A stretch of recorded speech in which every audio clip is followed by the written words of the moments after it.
Welcome to Zim Celebrity TV. Tadzoka nedzimwe nhau dziri kupisa dziri kutenderera pasocial media. Apostle Talent Chiwenga vachinyomba Mambo Dhuterere naSeWiknel. Munongoziva mega SeWiknel vakanyengetedza Mambo Dhuterere kuti vadzokerana nemukadzi wavo vachivapa mota nemari. Saka Talent Chiwenga anga achiseka achiti ndokupusa unongoonekera kuti mwana mudiki mukadzi wako muhombe. Tererai munzwe zvakaoma. Takambotaura nyaya yacho iyi.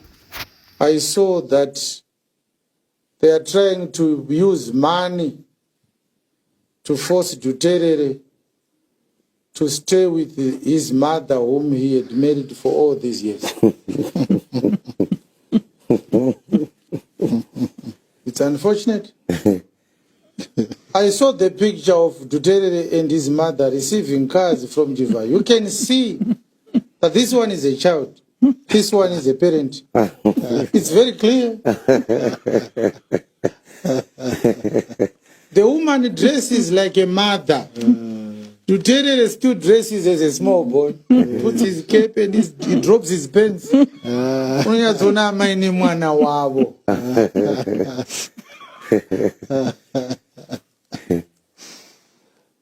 We talked about it. Mark my words. Dhuterere will leave.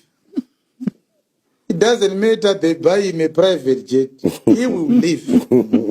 It's a Dracula. Ice marriage, yeah. Ice marriage.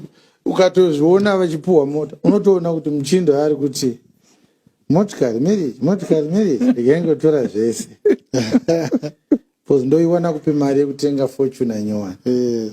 I'm sure mazvinzwira mega zvazvitaurwa naTalent Chiwenga. We have talked about this mukati tinopenga asi hatisi tega vanhu vanongoona zvinonzi read between the lines. Vanhu vanenge vachingoona Mambo Dhuterere pavakaenda kunotora mota nemari nemukadzi wavo vaitoonekera kuti havasi kufara havasi kuda because vane mumwe mukadzi. Inyaya yekungoti vaingoda mota nemari. Ndozvazvingotaurwa naApostle Talent Chiwenga zvatakambotaura vanhu vakati tine jealous. Hatina jealous but tinenge tichitaura zviripo zvatinenge taona. Thank you so much guys. Don't forget to subscribe to our channel.